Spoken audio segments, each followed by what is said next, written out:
Good afternoon, everyone. Great to see all of you here today. I appreciate you coming out. We tried to make an arrangement we could meet last week, but Mother Nature decided to get in the way. I thank those that are in Broken Arrow that are joining us. Very pleased to have you. Some months ago, we decided that it was important for us to begin to undergird our approach to leadership development on the campus through a series of learning experiences, of which this is but one. I welcome you to a course which is really a public forum, as well as a course called Leadership and Change. We will, over the next several weeks, look at the complex relationship between leadership and all of its facets and the equally complex process of change. Probably would have been a time that I would have offered this course earlier in my career that both leadership and change would have been much clearer to me than it is now. But as time has passed and I've gotten older and probably a little less bright, I find out that I know less about the issues on both sides. So the constant search for understanding not only leadership and change, but the relationship between both, I think is really important to us. And we will explore today through the good offices of our friend that's here with us today that I'll introduce in a moment. If you are a class member, the Blackboard site is now open, and I apologize the fact that I had quite a bit out there already for you, but you weren't able to have access to it, but now it's open. Most of that that's out there is for background information and for stimulation, and including a very long bibliography on leadership, hopefully something you'll take away and use later on. And we will spend some time via Blackboard discussing expectations, etc.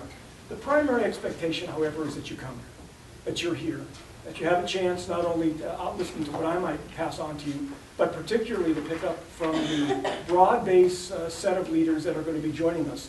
Persons both local and national, people that are in and out of education, individuals both young and not so young, all of whom have one abiding characteristic. They believe unshakably in the importance of leadership in the process of change.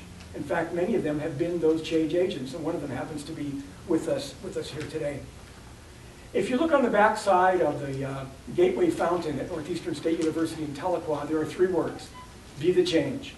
They're there for a long time because they're etched in stone. They're there to remind us of our continuing opportunity and responsibility to be the change agents. And for me and for us, I believe that NSU's responsibility, and I think the responsibility of virtually every college and university in the world, is to grow the next generation of leaders, change agents, and that's you, individually and collectively. It's part of our historic mission, and it's going to continue to be so. If you look on the campus and you see a list of our values, you will see that leadership is there. And we believe that the development, the cultivation, and the encouragement of leadership is among the best things that we can do. Now, obviously, this is a one-hour course. Expectations aren't going to be that dramatic because of the time frame. But I do have a couple of requests. One is that you acquire and read the book by James Kouzos and Barry Posner called Student Leadership Challenge, the summary of which is on the sheet, essentially, that I passed out to you just a few moments ago, but the book itself is rich in the kinds of examples that will make it very clear to you. I also want you to familiarize yourself with issues of a contemporary nature that will be at no cost to you because we have the New York Times every day on campus in print, so I like to use as a common text, or if you don't use print, you can go out to www.nytimes.com and you can access the New York Times at any time. We'll be looking at the New York Times and this book through the practices and commitments of exemplary leadership that you have on those sheets. That's sort of the overview. There's quite a bit out on the site. Some of you are great learners out on the site, and I look forward to interaction with you out there. And we'll talk more about it as we go on. The intention is that this class will be held now every Thursday at this particular time from now on until the middle part of April.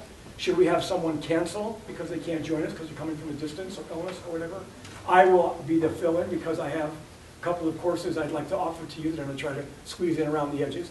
And then I will be offering the very last class, which will put leadership in a global perspective. And hopefully that will be of interest to you and helpful to you as well. The intention of this course is to stimulate your leadership interest, to have you make a personal commitment to its continuing cultivation, and most of all, to understand that leadership and change are bound together by one inextricable bond, and that is collaboration. I don't believe it's possible for us to look at the world, local or global, and make the changes we need to make without a level of collaboration and connection we've never had before. Some of you model the way in that regard just by who you are and the way you work, and others of us, we have to learn that as we go on. Our very first guest for leadership and change, and I want to particularly thank Dean Laura Bourne before I move on. She has been absolutely invaluable in the process of helping us get this set up. I don't even know if Laura's here right now. She's out doing all kinds of things. But our very first guest presenter on leadership and change is Paul Loeb. I've had the good fortune of inviting Paul to 2 other campuses where I have served as provost and chancellor. And I recall in 2002, a very important meeting that was held of provosts, chief academic officers from around the country in San Antonio, Texas. It was at that time that Paul Loeb made comments to that group of provosts, and out of that meeting, the seeds of what is now known nationally as the American Democracy Project, where over 250 universities and colleges are now involved, including Northeastern State University. And ADP, the American Democracy Project, Barb Fuller is helping us, many others that are in the room, helping us in this regard, is to in fact inculcate a sense of civic engagement among our faculty, staff, and students, and so far we've been very pleased with the results. If you know nothing else about Paul, you know that this is a person who's decided to commit his life to the process of being a change agent, not by holding a particular political office, but by encouraging us to think in ways that we might have not thought before regarding our responsibilities and our opportunities in terms of change in society. Attended Stanford University and graduated from the New School of Social Research in New York City. He worked very early in his life regarding the ending of the Vietnam War. He offers us an in-depth look at a variety of issues, current social issues. And I find of all of his books, the one that is best known, although you should know them all, and one I hope you will acquire, and it's not an assignment, but do yourself a favor, is the book called Soul of a Citizen. I recall the first time I read this book, it's now in its second and enhanced version. One of those books that when you finished it, you had to sort of ask yourself, I'm standing on the curb of my next step in my life. And so what do? Do I say it's business as usual and proceed along the pathway that was comfortable and probably not too challenging and maybe used 15% of whatever I had to offer? Or do I act like a true citizen and step out and make a difference? Each in our own way and in our own time. Paul exhorts us through his stories and through his insight into looking at our roles and responsibilities. And I think if you haven't read it, I encourage you to do it. But most of all, I encourage you now to spend a few minutes with Paul. And what we will do, Paul will speak for a while. Then Paul's going to sit down and we're going to talk to each other with you in the room, a little bit, some ideas, knock things back and forth, trade some sense of opportunities. And then importantly, we're going to open it up to you. So I want you to be thinking about that, because this class is, true grit, I think, lies in the connection between you and our guests. And Paul, of course, who has spoken on at least 300 college campuses, looks forward to that part the most. So, ladies and gentlemen, a warm Northeastern welcome for Paul Loeb.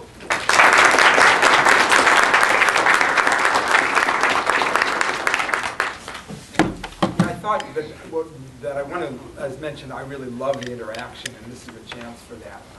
We're going to be talking tonight at 5:30 in the Morgan Room, much more sort of formal, structured talk, which we'll also have to do afterwards. But this is a chance for a conversation both with Don, myself, and with you folks. So what I thought I would just lay out just a few basic thoughts about my perspective on leadership and change. I spent a lot of my life looking at people who act for change, both in the present and reading about and trying to understand people in the past. And how do you look at a situation and you say, okay, here's a situation. Something should be different. Something should be better. This is unjust. How do we change it? I'd like to be able to make something happen. How does that occur? Because I think most of us are sort of living our day-to-day lives, and for students, we've got our school, and we have an outside job, we've got our friends, and it's sort of a routine. The routines differ, and maybe in a different phase of our life. We've got our kids, and later on, and again our work and our families. And somewhere out there, we sort of hope that the problems of the world will be solved by somebody, the president, a governor, a corporate or civic leader, but not us necessarily. And so my challenge is to sort of say, how do we put ourselves into the equation? How do we overcome the barriers that say, oh, well, this is not my work, this is somebody else's work? And I think the first one is just understanding that it really is the work of everybody. I use the model of Rosa Parks because I think everyone thinks they know it, and most people actually don't know the story. And so it's sort of one of these interesting kind of hinges. And it came to me, I was being interviewed on a CNN show that Parks was also on by remote camera, so I didn't get to meet her. But I was still really excited. I did my 2-minute or 3-minute, whatever it was. And then they have Parks on. And they introduced her by saying, one day Rosa Parks started the civil rights movement. And I got really upset because if you know the story, Rosa Parks didn't start the civil rights movement. She was part of an existing movement. And I started thinking about the standard version of that story that most of us know. And there were sort of 3 elements in that story that seemed really false. One was the image of, here's this sort of lone activist who single-handedly births this movement. The other is this image of this woman who sort of unconsciously acted, the phrase people use is her feet hurt, stumbles onto history. And the third is that everything just, boom, instantly changed. And none of those are true. She was part of the NAACP. She was their secretary. She'd been involved for 12 years. And so she had helped build a community with others to act. And whenever there was, for instance, the guy named E.D. Nixon, who was a union organizer, who was the person who got Martin Luther King involved. Nixon was the head of the local in Montgomery. And King was very, when we think of King, and it was Martin Luther King, of course he'll leap onto the stage of history. But King was saying, well, I'm new here in town, I'm young, he was 26. People are just getting to know me. It took an awful lot of convincing to get King involved, but that was the point where the world first heard of Martin Luther King. And so what I started realizing is that the image that we get is a sort of the lone heroic activist, or maybe the dynamic duo of Parks and King, but not the host of all the other people who they worked with, whose efforts, none of it would have happened. And then the second thing, so activism always takes community. Not talk about collaboration. Same thing. You don't do it alone. You do it with, it could be 2 people, 3 people, 5 people, but you don't do it on your own because you can't build power on your own. You build power when you work with other people for any project. The second thing is the sort of notion of, I call it intentionality, because if you believe that Rosa Parks stumbled onto history because her feet hurt, then what you remove is the fact that this was a very conscious action. She took trainings at, there's a labor and civil rights center called the Highlander School, still going in Tennessee. And she took trainings the summer before her arrest. So when she stepped onto that bus that day, she didn't know how everything was going to play out, but she knew that she was launching a campaign and people would organize around it, and maybe they'd win and maybe they wouldn't win, or maybe they'd win some things. But it was a conscious action to change. And when we act for change, it's always, I use the phrase intentionality, and the way I look at it is this: there's 2 elements of change. One is a sort of leap of faith that says, this is possible even though it doesn't seem possible. There's a friend of mine, Jim Wallace, who runs a wonderful Christian social justice magazine called Sojourners, and Wallace says, hope is believing in spite of the evidence and then watching the evidence change by your actions. So that's the leap of faith. And that's, that's critical. But right next to that, side by side, is the intentionality, which is to say, okay, here's a situation I'm going to try and change. Who are my allies? Who could I bring in to help? Who are the obstacles? Who's going to stand in the way and do everything they can to block me? How do we tell our story? How do we make our cause visible? All those really practical things. How to get people to show up at the meetings. All the really practical stuff. And so when Parks was taking that leap of faith that's required to get involved in change, she's also part of that really practical organizing that says, all right, if we do this, and I refuse to move to the back of the bus, as a couple people from the NAACP youth section had before, in part to help give her the idea, then we're going to have a campaign around it. It can't just end there. And that's true in that time, and it's true in this time for any kind of issue or cause. And then the third aspect is persistence. And we actually had a really good conversation at lunch. And one of the things that one of the students said, she said, you know, part of the problem is people are really impatient these days. You know, and you tweet instantly, you email, you text instantly, everything's supposed to happen like this. And how do you get people thinking about social change, which just about definitionally doesn't happen like this? It's a real problem, because I would argue that we're a less patient culture than we were 20 years ago or 30 years ago or 40 years ago. We're just more overloaded. And so part of the challenge, I think a lot of people went through, or at least a fair amount of people went through this with Obama, where they felt like, okay, he got in, boom, we want change, as opposed to, well, we're going to have to be part of that, and it's going to take some time. So there's a tendency of people, I think now, all of us, myself included, to want to just, if you do something, you want to see the immediate results. And so Rosa Parks is kind of a lesson to us by saying, look, well, imagine it was 12 years from her first NAACP meeting to the stand on the bus. And it was another 10 years till the Civil Rights Act passes. Supposing she gives up in year 3 or 5 or 7 or 10, then we've never heard of her. You know, so you've got to have that kind of patience for keeping on.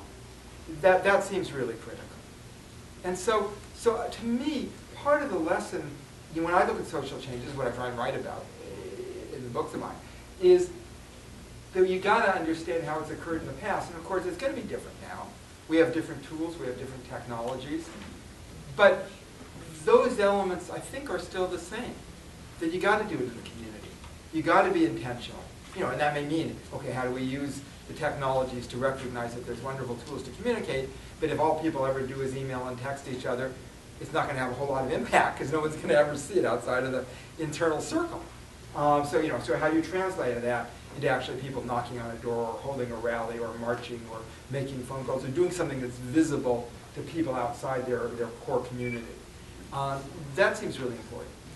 And then you've got to persist. The other lesson that I think is really important is we've got to get past what I call the perfect standard, which is this notion that says the kinds of people who act are just impossibly heroic, you know, or sort of this blend of, you know, King, Gandhi, Mother Teresa, this, you know, just people who we could never be. And replace it with a notion that says that the kind of people who act are fallible human beings, who don't have every answer, who have hesitations, who have doubts, who have fears, you know, people like us. I mean, I've mentioned Parks, you know, thinking of her not just on the bus in that heroic moment that's enshrined, but, you know, calling people for a meeting, wondering whether anything that they do is going to work. I said with Gandhi, I love this story of Gandhi's family mortgaged everything to send him to law school. And their jewelry, their land, everything of value, they're deep into debt. He gets through, and he is so painfully shy, he literally, when he gets up in court, cannot get a sentence out. So, you know, he gets up in court and he stammers and can't say anything, so he loses. You know, and a week later, same thing happens. Next week, same thing. And he's a disaster. And he's a complete failure. And it's very obvious to anybody observing him at that point that he's obviously not going to amount to anything in his life except dashed hopes. But then his family doesn't know what to do, so they send him out to South Africa, hoping that that'll change things. And he literally and metaphorically finds his voice challenging what became called apartheid. And then you have the Gandhi that we know. So I like that, because if somebody says, well, you or somebody else, they may have the leadership qualities. They may have confidence or charisma or eloquence or knowledge or experience, whatever it is, but I don't. I can, and then somebody says, well, I'm shy. I can now say, yeah, I'm not as shy as Gandhi. You're no way as shy as Gandhi. You cannot be as shy as Gandhi was. You cannot be that shy. And look where he ended up. So, to me, part of the challenge is recognizing that this is the turf of all of us, that all of us have to participate, and all of us can, and that you really do learn to step along the way, and you gain confidence as you go. And that seems really important. And when we do that, I think what happens is we see new possibilities. I mean, we were having a long conversation at lunch about why more people aren't involved. My argument is that it's because they don't think it matters. Or they're involved, but it hits a certain boundary. So like they will, maybe volunteer at the food bank, which is great, or build a house with Habitat, which is great, but they won't ask the question of, okay, what do we do so people don't have to go to the food banks, so people aren't homeless in this country this rich? That's a more complicated question that daunts us. We sort of drop it there. It's like a Stanford student who said really well-meaningly, I've learned so much volunteering at this homeless shelter. I hope my grandchildren get the opportunity to volunteer at the same homeless shelter that I have. And his friends kind of sort of cringed a little bit and said, as gently as they could, that's not really our goal here. We're hoping, that by the time our grandchildren come along, we won't have to have homeless shelters, but that leap's hard to take. Again, not that going to the homeless shelter is bad, it's not, it's great. But you then want to ask those further questions. You want to look upstream. And so that's a core part of the challenge to me, in this time or any time. And then having the courage to act, because you don't know what's going to happen. You don't even know who you're going to bring in. I mean, let's go back to Rosa Parks. When we asked the question of how Parks got involved. And we know that her husband, Raymond Parks, was a co-founder of the NAACP in Montgomery. But then if I asked, so he helped get her involved. If I asked the question, well, how did Raymond Parks get involved? To my knowledge, nobody's written about it. Maybe it's something I haven't read, but nothing I've read. He was a barber, so he wasn't like, a lawyer or a professor or, business leader. It wasn't somebody with a fancy position. He's just a barber, a regular person. But somehow, some conversations, maybe in a barber shop, convinced Raymond Parks to take a stand. And he then gets involved, founds this NAACP chapter. Later on, he gets his wife Rosa involved when they get together. And then a dozen years later comes this actions that everyone recognizes as making global history. And to me, that leap is core. You don't know who you're going to get involved. The same way there was one of the people I write about is named Václav Havel, who was a former president of Czechoslovakia and who was a leader of their democracy movement against the communist dictatorships. And at one point he was circulating a petition to free some political prisoners, and everybody's like, oh, this isn't going to do any good. Why are you even bothered? They're not going to listen to you. I mean, these are phrases that I've heard. These are phrases that any of us who work for change have heard. And about 7 years later, he was writing, he said, we actually didn't free the prisoners at that point. And this is several years before the dictatorship fell. He said, but two things happened. One is we reminded the prisoners that they weren't alone, and that was important because we needed their courageous voices to keep on. He said, the other thing is when those people signed that petition, which was a risky thing to do under a dictatorship, that was their first step. But that wasn't their last step. They went on to put on dissident plays, play dissident music, speak out in the pulpits and the classrooms, just challenge this dictatorship in 100 different ways. And he said, he had absolute faith. He said, before we were a few people, they could just throw us in jail, and they did. Now, there's so many of us, they can't throw us all in jail. They don't know what to do. And 3 years later, in a nonviolent revolution, they brought down the dictatorship. So when I look at that, what it says is, you don't know the person sitting next to you where they're going to end up. You don't know if you get them involved. I mean, it was what everyone thinks of Obama. He got his start on a campus, actually, in political activism. It was during the anti-apartheid movement that was supporting the South African anti-apartheid movement. And he wasn't a leader of it. He was just a participant. But it was the first time he started taking a stand, and that led to the rest of his path. So you could have a future U.S. president sitting next to you, but only if you got him involved. So to me, that's very powerful. And getting people to, we're not always going to agree on all the issues, but getting people to get engaged in these difficult issues of our time, you don't know what could come of it. And to me, that's part of the power of change. Why don't I leave it at that, and then we can talk with Don, and then very much looking forward to talking with you folks as well.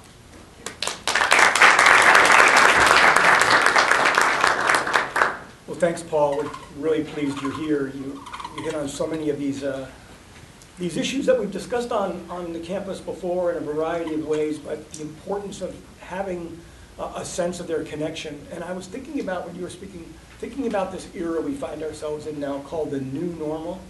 this period where life seems to be accelerated. We were talking about this earlier, how the technology is accelerated.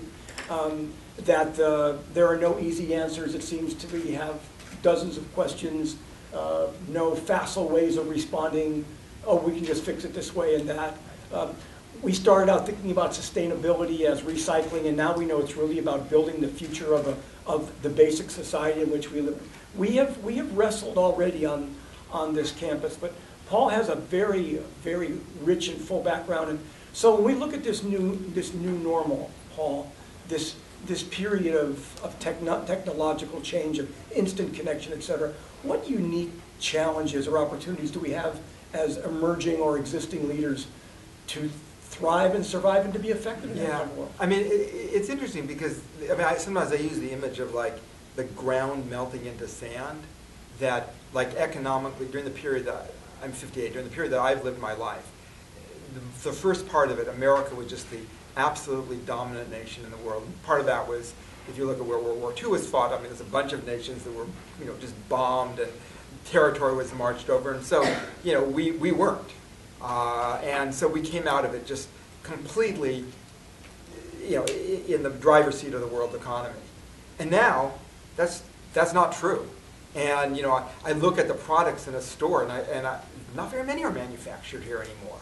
And that scares me, because it's like, well, what are we building? What do we make? And it's not that like I want us to somehow be thriving and the rest of the world isn't, but I want us to have some kind of real economy just based on juggling and funny money, and it worries me that we're not. So so the challenge of rebuilding a real economy is huge, and we've. I don't know what that is. Someone has an incoming call, not me. I turned my cell off. I was good. So that's a huge one. I look at something like climate change, and it's interesting. You look at Oklahoma. I know that there's a lot of, how to describe it, every scientific academy in the world says it's real and urgent. So if you take the American Academy of Science, British, Japanese, German, Norwegian, Brazilian, you name it, they all say it's urgent. And there's a tiny group of basically oil and coal-funded deniers, maybe 20 people versus the entire weight of the scientific community. And one of the things that's very scary to me is that the consequences that are predicted, when they say warming, we think, oh, well, we don't think warming, oh, how nice in a Tulsa summer. But, we think, in a winter, we think, oh, well, warm's nice, we like warm. But what it really does is it means the weather fluctuations go off the chart. And that you have what are called, what people used to call the storm of the century, except you have it every year. So, I look at what's happened with Oklahoma, and just, it's typical. You had, drought, flood, ice storm. It's like the biblical plagues or something like that. Compressed. But then you also had the year before, and you also had the year before that. And we had, in Seattle, where I live, flood cover over a major north-south highway, so the food truck delivery trucks couldn't get into the grocery stores for 4 days.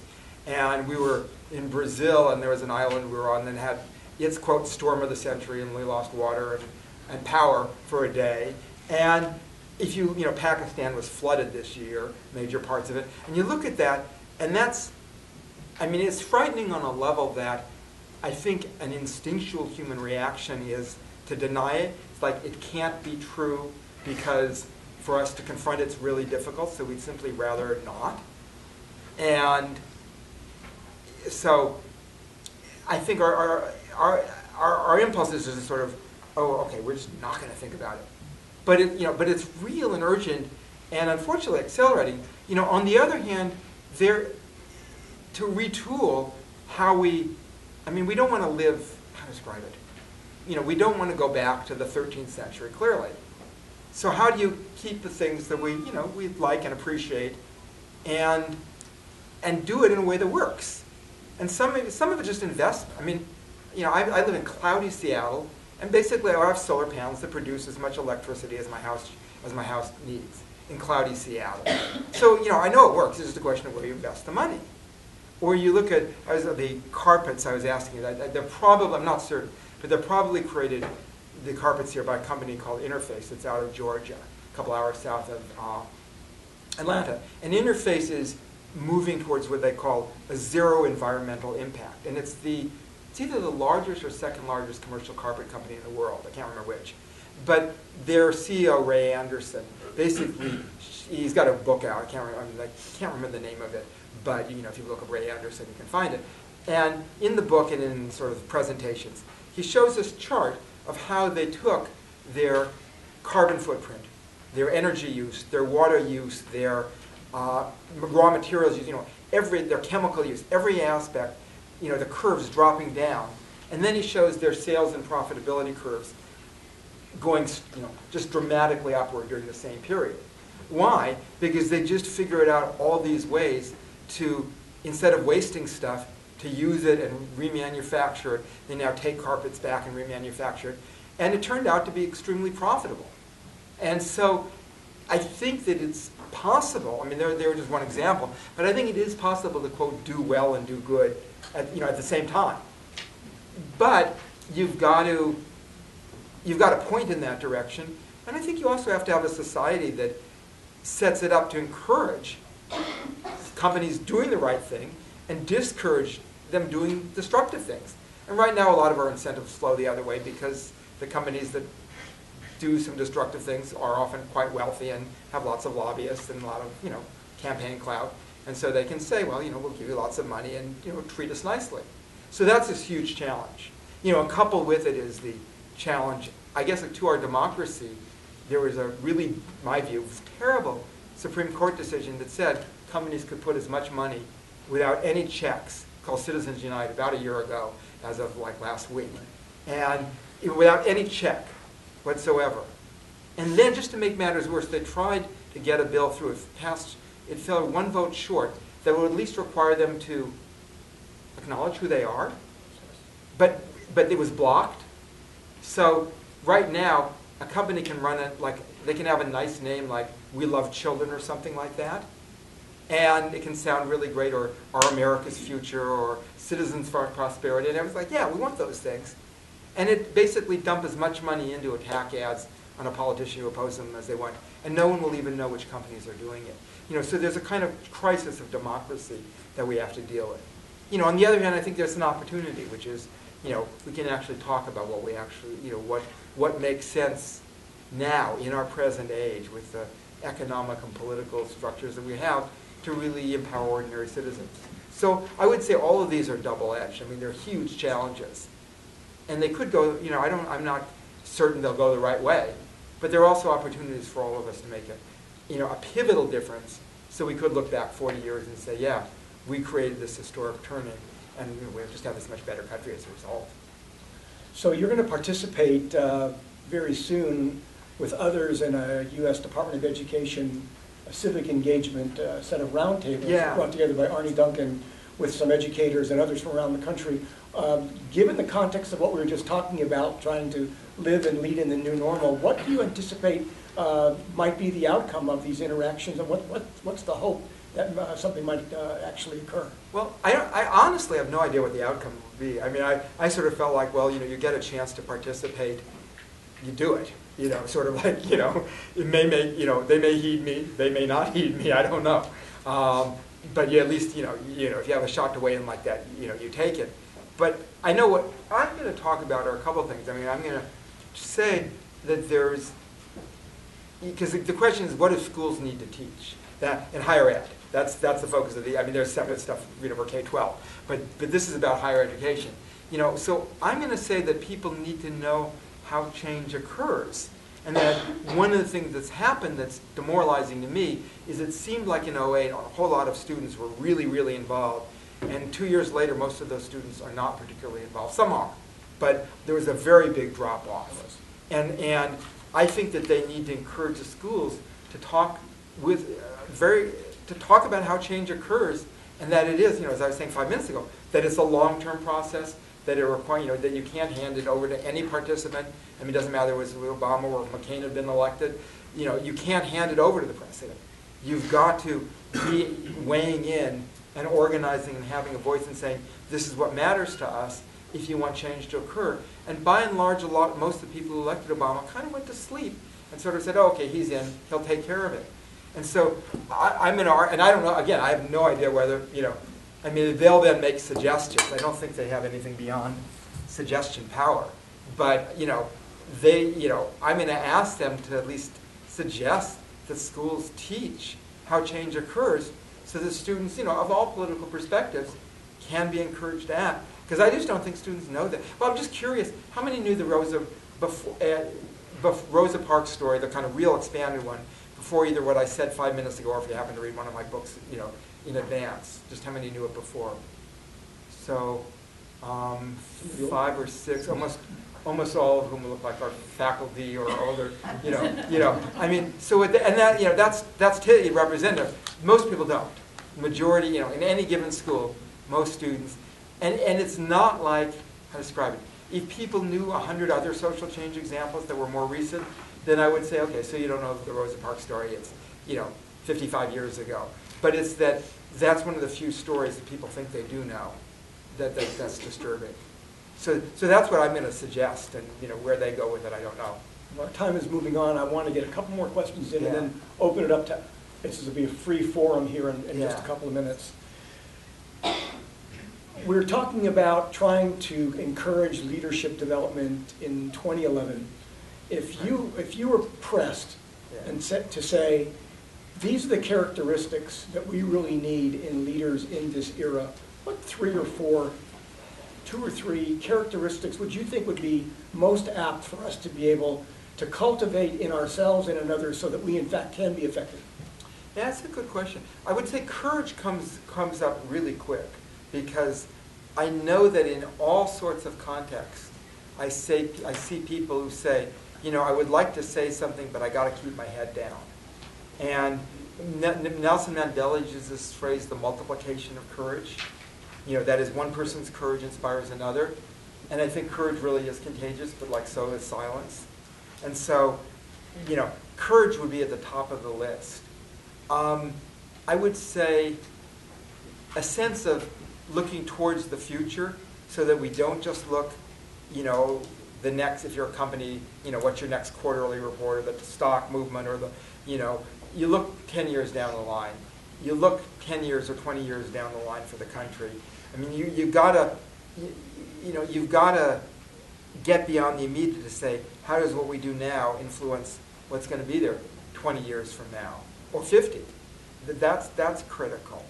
I think a willingness to listen is really important, including to people who don't necessarily agree with you. I think that's critical. And I think, how to describe it? It's sort of related to the listening, but that people end up in their own sort of community.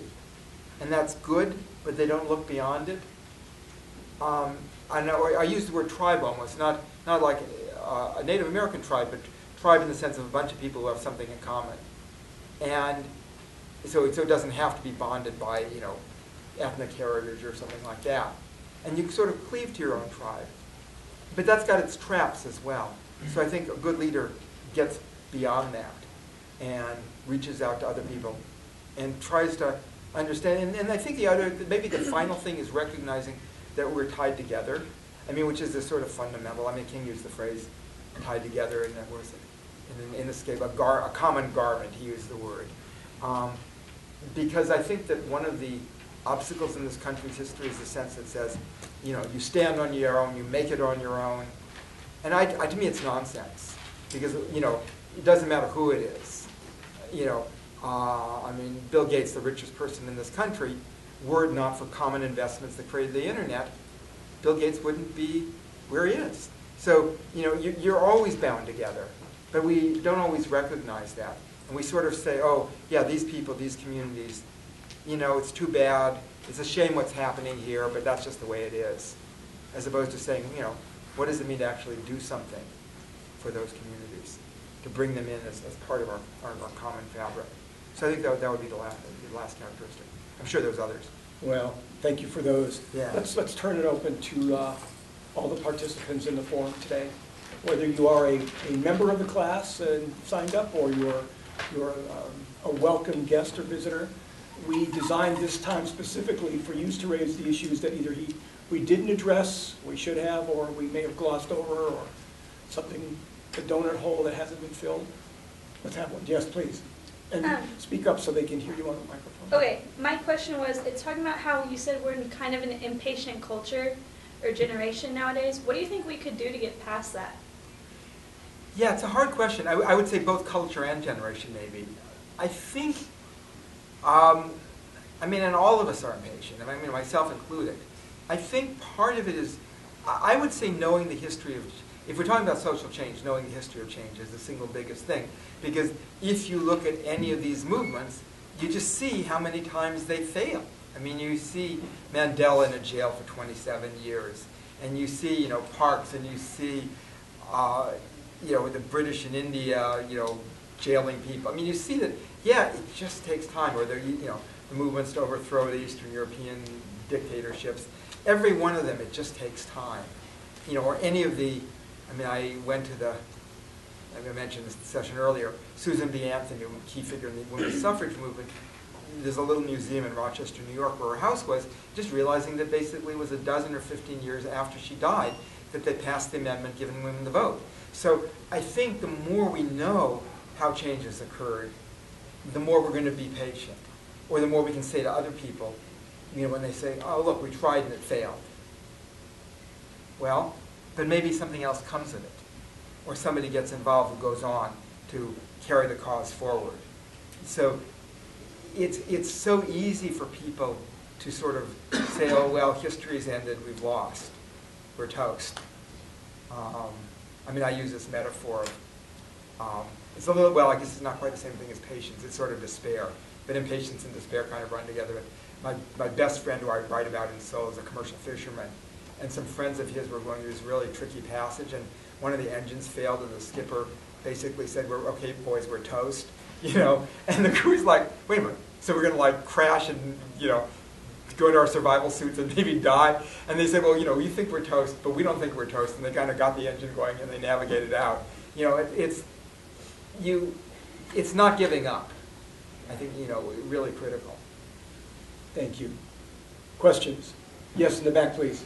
Paul, wouldn't you say that change is inevitable, whether we like it or not, and really those who prepare themselves for the change are going to be miles ahead of the rest? Well, I think change is inevitable, but the direction of the change, I think, is very much in our control, or at least in our influence. Maybe I won't go so far as to say control, because you don't know for sure.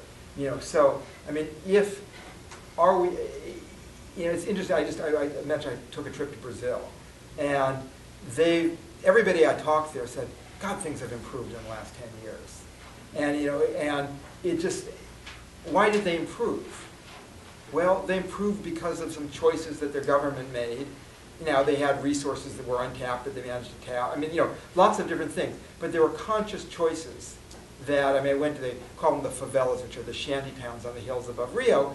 And I took a tour of them, and they're saying, okay, now they used to be run by the gangs, and now there's a police station there, and they're pointing these utility workers in, you know, utility worker jackets, saying they're hooking in. We used to kind of hook into the electricity however we could, but it would always be going out. So now they're hooked in regularly with meters, and so now you can get, you know, electricity and decent internet. I mean, it just something that was not part of the culture. It was sort of the forgotten part, even though a third of the city's population, that these neighborhoods are now systematically being brought into the city, and those were conscious choices. So I think that I mean, yeah, you can adapt, but to me that the sort of, okay, I'm going to stockpile, you know, whatever it is, you know, guns and tuna fish in my basement or something, and, you know, I'll have enough to eat forever, and a generator and lots of, you know, diesel fuel. I mean, there's a problem with that, because maybe you might have survived, maybe you won't survive, but meanwhile, what an ugly mess could occur all around you. You know, or look at something like climate change, and people, I mean, the scientists' judgment is like, it's getting worse, it's getting worse, it's getting worse. But there's still at any point a range of outcomes. And we probably have passed the point to have no outcome. Not probably, we have. We've passed the point to have no outcomes. But the outcome range now is between bad and, you know, and Katrina is daily life. Right. And, you know, Katrina in daily life is just, you just don't want to go there. So if there's something we can do now to avert Katrina's daily life, which there are many things we can do, we want to do those things and not just sort of like, well, okay, I'm going to make sure I've got a boat near my house and I've got every possible weather eventuality. I'm going to be prepared. I mean, a certain amount of preparedness is reasonable, but fundamentally, I think we sink or swim together, to use the Katrina metaphor. So I think I'm loath, the individual solutions are so woven into our culture that I would argue that we just have to say, okay, well, what are our common solutions so that we actually can have a world that's pretty decent and not one that's just constantly desperation, One more question, Amy? I feel a little bad about robbing it from the students. It's okay, he's going to be here with us later today, Okay. too. I've been And I'll doing- stay afterward. We can, Okay. we can. I've got to hang get to on. the chairs and meeting. Yeah. I've been doing a lot of thinking and reading about high-cost, high-risk activism lately. Uh-huh. And I heard you kind of allude to it earlier when you moved from working at the soup kitchen to trying to figure out how to stamp out hunger. Right, right. Can you talk a little bit more about that, about moving from being a movement sympathizer to low-cost activism, which would be more volunteering and things, up to the high-cost activism?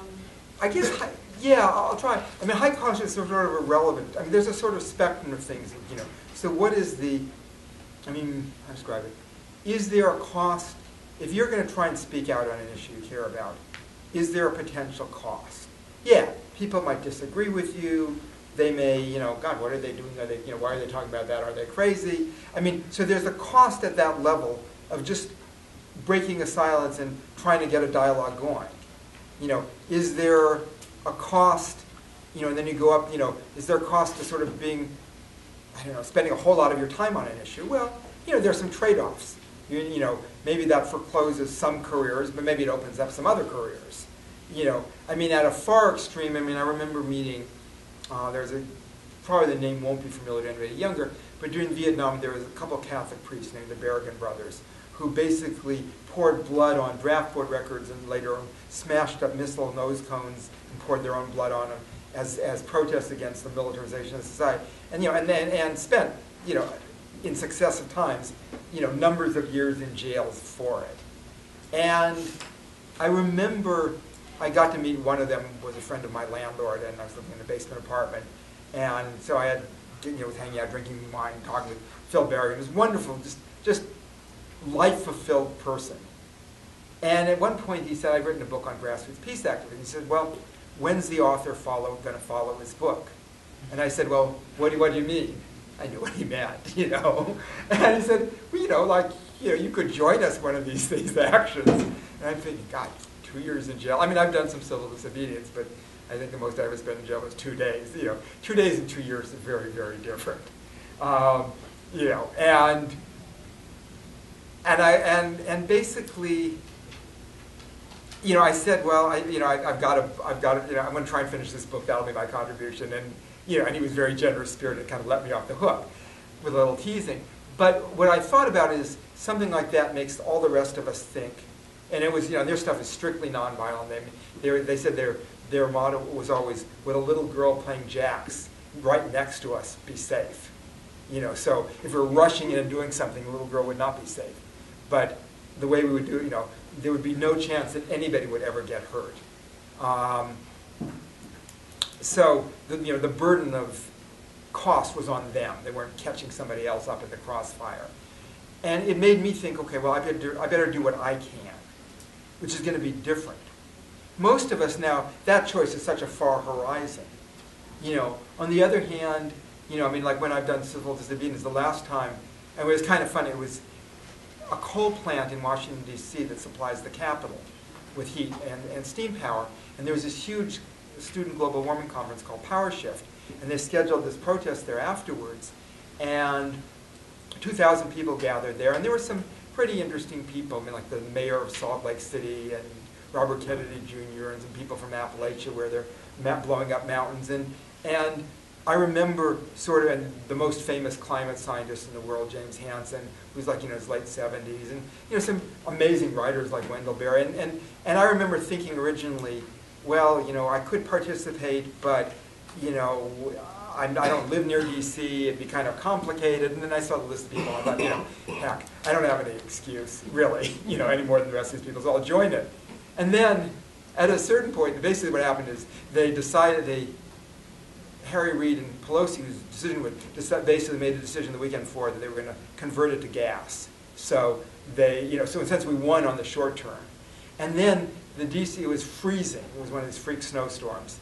And the DC cops basically just decided they didn't want to process 2,000 people. So they sort of waited us out. And the plant was closed all afternoon. And, and then eventually we went home, after closing it for a day. But I remember talking to my friend who was the mayor of Salt Lake City, Rocky Anderson, and he's saying, God, I've never been arrested. I want to be arrested, and I came all this way to be arrested, and then now they're not going to arrest us. And so I think of something like that, and I guess some people would call that, high-cost activism.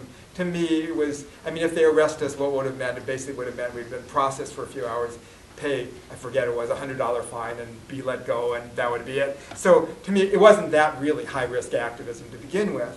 But the fact is, 2,000 people did it, made a big impact. So what I would argue is that in this country, you look at the news of, Tunisia or Egypt, or Iran, where people literally, to go out in the streets against a dictatorship, you are running a risk of being killed, jailed, all sorts of stuff. We're not facing that here. We really aren't. And so what's odd to me is that I think people magnify the risk, even for things that are just, like speaking out. Oh, when people say, oh, it might wreck my career. I don't want to get tagged as an activist. And then now I think, again, whether you like Obama or not, given that he started as a fairly mild level, basically a peripheral person at a rally, student activists around apartheid, I think, yeah, you run a real risk. You might end up being president. That's your risk. So I think people don't take advantage of what they could do. Yeah. I have a question. Yeah. To make it quick, Brent, please. Okay. We're almost out of time. I was just wondering, how do you reconcile and combine the seemingly dichotomous viewpoints of human rights from a universalist perspective versus a realist perspective, such as promoting healthcare, education, women's rights, things like that, in development, while possibly creating Western cultural imperialism? Well, it's hard. I think so basically, if you go, in my say, if you're talking about a country and you're saying the way that they treat women is terrible, and the country said, well, these are our traditional values. You're imposing your Western standards. We do things our ways. And recognizing that the West has a long history of intervening in most of these countries, usually to bad effect. Usually supporting dictators and stuff like that. So it's not how to describe it, the instinctual response of a country saying, don't mess in our business. It's not an unreasonable response from their perspective. And yet, you think here are these women who are just getting treated horribly. I guess, it's a complicated question. I would say, my own response is, it's legitimate to raise the issue that says, if somebody anywhere on earth is being treated horribly as a fellow human being, this is not me as a representative of the United States of America grand superpower, this is just me as a human being saying, how are you treating people like that? That's not right. And you're saying it's this tradition, but in fact, they're not very happy about the tradition. And so I think it's legitimate to do that, but at the same time, I also do think that a country with the history of the U.S. in terms of our involvement around the world has to go in with a little bit of humility. In some ways, the citizen groups maybe have more standing or more legitimacy than the government, where they're asking, well, what's your, is your agenda the women's rights or is it the oil pipeline? Which is an interesting, in many of these areas is the real question. So I don't think, I wish I had a really cut and dried easy answer, because I don't. But I don't think that just because we live here means, okay, we have to surrender our voice, because that feels morally wrong. There's an online group called the Vaz that's an international online grant. It's online, you're clicking on a petition or signing a letter. But I click on a petition that's sent to the president of somebody saying, "Don't stone this woman to death." Is that, does that feel like somehow I'm dictating the fate of that country? No, it feels like I'm responding as a human being saying this is really wrong. And that feels legitimate. But I do think that there needs to be a little bit of humility about our past role in an awful lot of the regions of the world, most of them. I wish I had a really easy, answer, but that's the best I can give. Well, you did a great job on a question that we could have answered for a week. Yeah. Let alone for a few minutes. I appreciate it. Yeah. Ladies and gentlemen, let's thank our special guest presenter.